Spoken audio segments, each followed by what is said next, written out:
For over many years, here in Church Rock, New Mexico, was the epicenter of the uranium boom during the Second World War. Before the Allies could claim victory that would make the U.S. a global superpower, the U.S. had a secret plan titled Project Manhattan.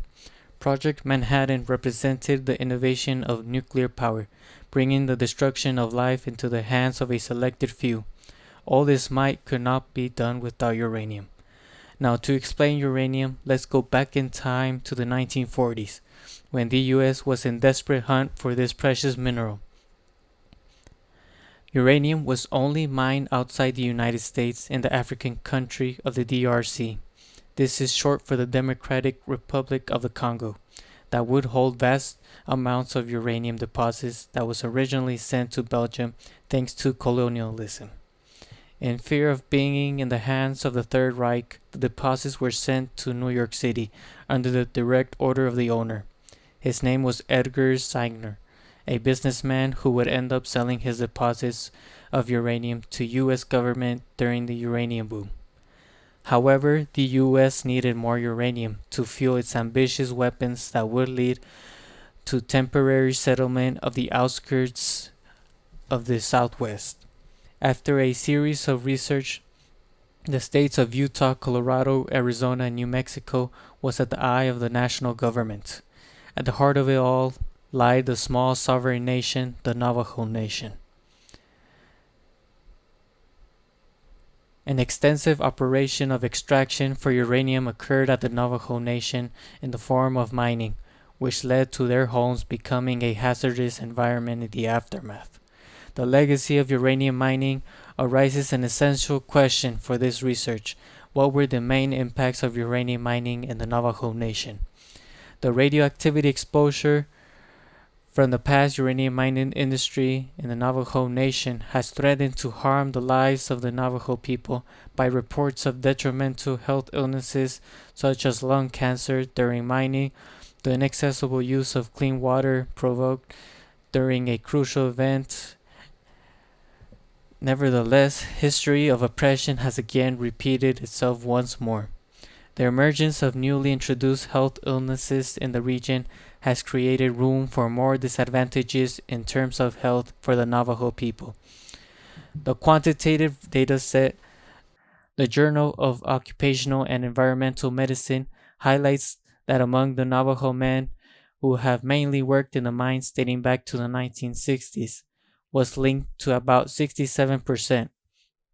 There is no dispute that many cases of lung cancer have been rising due to the exposure of uranium.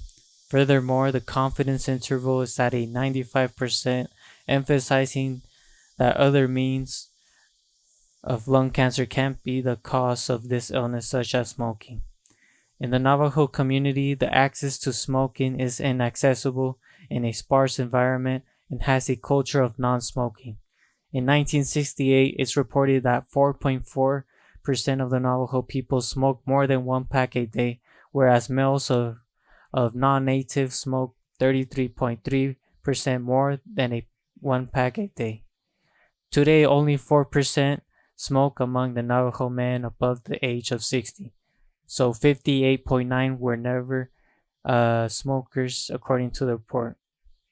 The livelihoods of the Navajo people consequently diminished because of unethical business practices conducted on their homeland.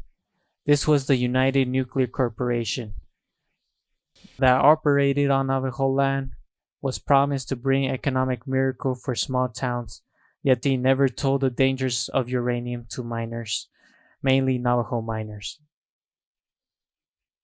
Nearly 3 decades later, the largest radioactivity spill within the U.S. had occurred in 1979. The 1979 Church Rock radioactivity spill is America's Chernobyl. Yet, unlike Chernobyl, Church Rock never got the attention of news media, and therefore public knowledge was never realized until recently.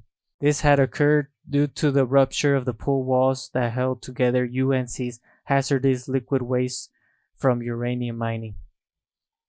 As a result of the spill, a government document from the Rio Puerco monitoring program estimates that 100 million gallons of tailing solution, and 1,100 tons of tailing solids was discharged into the river.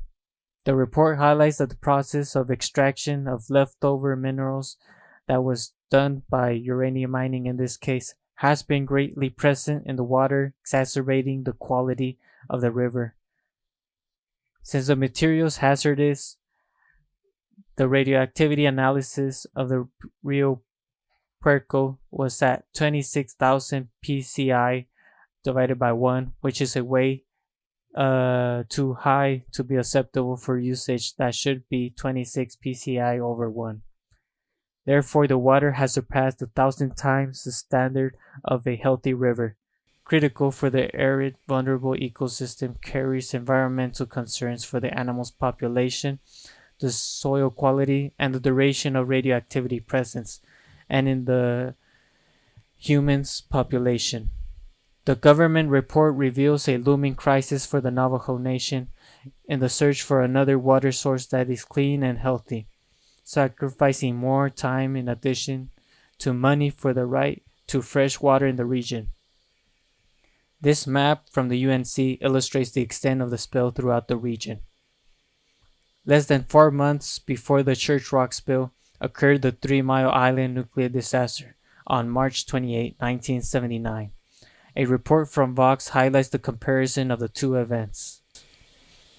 The partial meltdown at the 3 Mile Island nuclear reactor in Pennsylvania. After the accident, President Carter visited the site. Cleanup began quickly, and those affected in the nearby, largely white community were compensated by the plant. Back in Church Rock, where the spill released 3 times as much radiation as 3 Mile Island, the residents were barely compensated. And the largest radioactive spill in U.S. history was overlooked. In the 1980s, as the demand for nuclear energy was diminishing, so was the mines that would end up closing across the Southwest. More than 5,000 mines have been left empty, rotting in the landscape that the Navajo people call home. Many of the hills in this region contain massive piles of uranium waste as seen through these horizontal rows. Today, many citizens such as Larry King from the interview forms part of the Redwater Pond community, a community mission to get rid of uranium from the Navajo Nation for good. Despite the EPA's initial cleanup of the region after the 1979 spill, it was only 1% that was managed to be clean. Currently, EPA and the General Electric, which owns UNC, agreed on a new cleanup proposal that would clean the UNC mine site until 2027. A cleanup proposal for the Rio Puerco was never presented as planned to be clean. Moving away from the lingering errors of the past, residents of Church Rock, New Mexico, hope that this proposal would be a step forward toward a better future, one without uranium.